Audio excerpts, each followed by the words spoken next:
11:46 a.m., American Airlines Flight 11 crashes into the North Tower of the World Trade Center in New York City. 17 minutes later, United Airlines Flight 175 crashes into the South Tower. And soon after, President Bush, who was about to read to children in a Florida classroom, was told the United States was under attack. It triggered the longest war in American history, increased surveillance on the country's citizens tenfold, and led to militarization of U.S. police departments across the country. Decades have passed. A generation has come of age. Yet the shadow of 9/11 still looms large over the nation. Rising from the ashes of that day, America remade itself, and we all continue to deal with the ramifications. Tomorrow morning at 8 a.m. Eastern, BNC will have special programming to commemorate 20 years since 9/11. Waters and Nayyera Haq will host our coverage, which looks at how America has changed in the 20 years since that horrible day.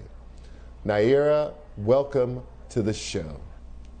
I'm really curious, Nayyera, where were you on 9/11 when this was happening? I was actually working on Capitol Hill at the time. I had to evacuate, wandered around town without cell phone service for a while, trying to figure out what was going on, found my way to a friend's apartment where we started watching the news, were really disturbed by what we saw, and started then instead changed to Disney movies for two reasons. One, because she and I were both thinking, oh my gosh, if this is an attack by Muslims, we, both of us who are Muslim, will all be in trouble. Like this is going to change how we show up as Americans every day. And the second reason I started watching Disney movies was because I didn't know if my father had gone to his weekly lunch session at Windows of the World. That was the famous restaurant at the top of the towers. And so it was personal to me in so many ways. And I was young then, and 20 years ago, and it is the moment I can look at that literally changed the trajectory of not only my career, but also my American identity. But your father was safe though, right? I just want to make sure. Yes, thank you. My father is still with us today. We are very lucky and very blessed, but he is just one of the thousands of stories of near misses on that day. It's the day he decided just not to go for the regular lunch appointment he had. And how did it change, your showing up in the world as a Muslim American woman? What changed for you about that? Most people at the time did not know what countries like Pakistan or Afghanistan, and my parents happened to be from Pakistan. They immigrated now something 50 years ago, but that became the number one thing, right? The idea of being Muslim meant that I suddenly, as most of the time the only Muslim in the room and actually one of the few Muslims working in Congress at that time, I suddenly had to explain and justify and defend a faith practiced by 1.7 billion people around the world.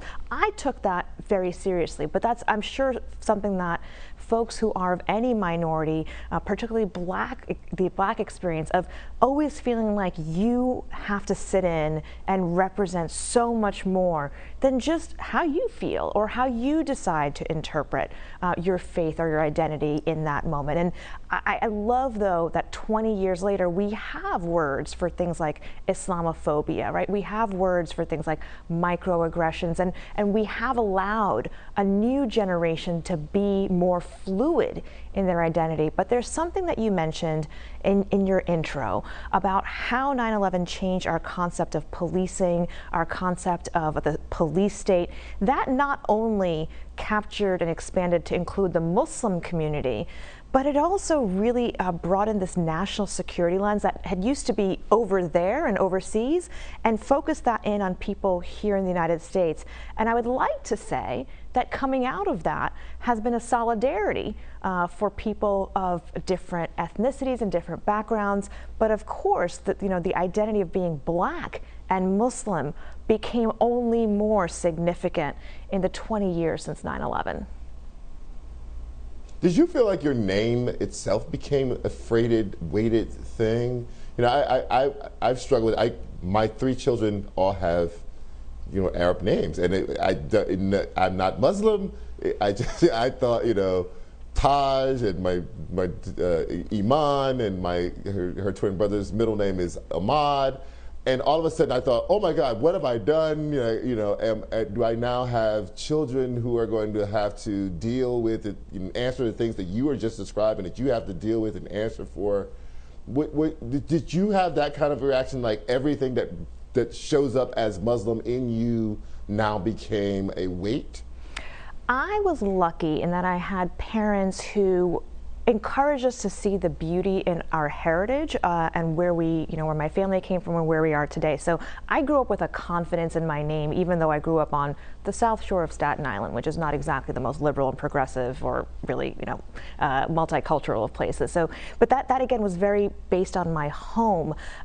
I think my broader experience that I started to connect with people about was specifically, a very Black experience, right? The names, Rashad, the name Rashida, the name Khadija. These are also names rooted in a deep history, and those names, like your names, mean something. They carry a weight of who you are, and you can either shy away from that or you can embrace it. With that said, I married a Muslim man. He has a almost stereotypical Muslim last name. And when I remember mentioning it to colleagues, and I worked in the national security and foreign policy space for years, I mentioned this to colleagues, and they said, oh, you're not going to take his last name, are you? You should not do that. That'll make your life a lot easier if you don't. And so it's just that casual, right? That casual awareness and understanding that the word Islam, which means peace, is now associated with the diametric opposite, terror. Right. So we have about a minute left. I want to know, what should our viewers expect from the programming tomorrow morning? Well, Charles, you'll be joining us in the morning, which I'm really excited about that. And I think what we offer is tomorrow, in the context of our 9/11 coverage, not only will we offer the ability to remember and reflect, but we'll do it from the lens of experiences like people like you and me.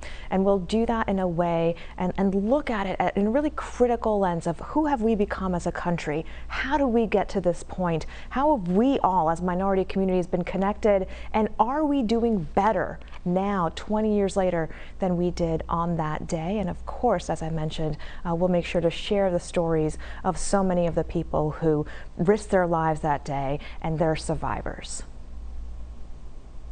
Nayyera Haq, thanks again for your time tonight. Again, you can watch BNC's special coverage of 9/11 20 years later, starting tomorrow morning at 8 a.m. Your Black History Moment is next.